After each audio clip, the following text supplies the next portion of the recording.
दोस्तों, कैसे हैं आप लोग। देखिए, पितृपक्ष चल रहा है तो मैं आपको एक बात बताती हूँ। इस समय हमारे पुराणों में कहा गया है कि हम लोगों को कुछ पेड़ जो है लगाने से जो है ना, हमारे पितृदेवता संतुष्ट हो जाते हैं। जैसे आपने देखा होगा कि ये देखा क्या होगा, सुना होगा आपने, कई जगह पढ़ा होगा कि जो है बरगद और पीपल का जो पेड़ होता है, इनको जो है फैलाते हैं सबसे ज़्यादा कौवे।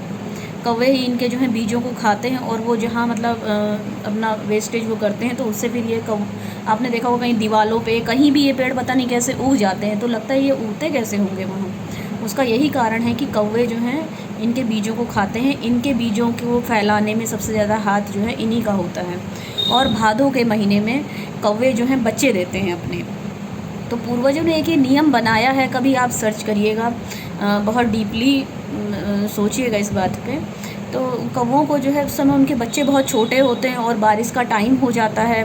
तो ये हमारे जो ऋषि मुनि हैं, ये लोग इस तरह से हमारी व्यवस्था को बना के गए हैं कि जिससे क्या होता है, प्राकृतिक संतुलन भी बना रहे और मनुष्य और प्रकृति दोनों एक दूसरे के क्या होते हैं, समांतर चलते हैं। तो उस समय उनके बच्चे बहुत छोटे होते हैं, तो उनको लगता है कि बारिश का टाइम है, इनके बच्चे बहुत छोटे हैं, इनको खाना कहाँ से मिलेगा। तो उन्होंने एक श्राद्ध पक्ष जैसे शुरू होता है, तो उन्होंने ये कहा है कि पूर्वजों को हम लोग याद करेंगे, तो हम लोग अपने छत पे खाना वाना रखेंगे, जिसके कारण जो है वो बच्चे थोड़ा सा खा करके पल जाएंगे। वैसे भी देखो, कौवे को कोई पालता तो है नहीं, वो इतना अच्छा जीव तो होता नहीं देखने में। तोते को हर आदमी पालता है, लेकिन उसको कोई नहीं पालता है। लेकिन श्राद्ध पक्ष में देखना आप लोग, कौवे बहुत कम दिखाई देते हैं, वो दिखाई भी नहीं देते जल्दी से। और सब लोग अपने छत पे खाना रखते हैं, उस समय उसको ढूंढते हैं कि भैया कहाँ मिलेगा वो कौवा, ये बताइए, खाना खाने के लिए। तो इसलिए अपनी छत पे खाना ज़रूर रखिए, खीर बना के रखिए, उसमें पूड़ी डाल के रखिए, और अपने पूर्वजों को रोज़ याद करके ये सब काम किया कीजिए। और कौवे के जो बच्चे होते हैं वो थोड़ा सा पल जाते हैं इसी से। इसीलिए ऋषि मुनियों ने, हमारे पूर्वजों ने व्यवस्था की है।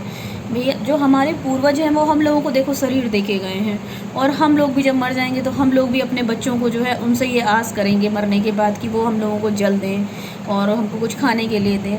इसलिए ये संस्कार हम लोग अपने बच्चों में डाल के जाएं, अपने बच्चों को बताएं पितृपक्ष के टाइम पे कि जल कैसे दिया जाता है और श्राद्ध कैसे किया जाता है। ये सब हम लोगों की जिम्मेदारी होती है कि हम अपने संस्कारों को एक पीढ़ी से दूसरी पीढ़ी तक ट्रांसफ़र करते हुए जाएं।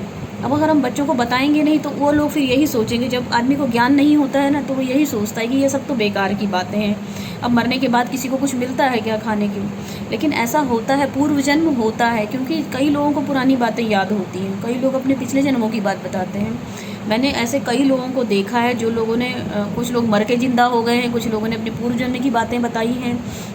अब इतने छोटे बच्चे को इतनी सारी बातें कैसे याद हो सकती हैं, ये सोचिए आप लोग।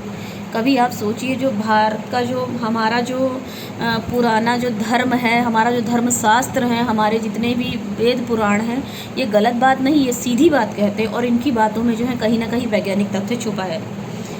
ठीक है दोस्तों, बाय।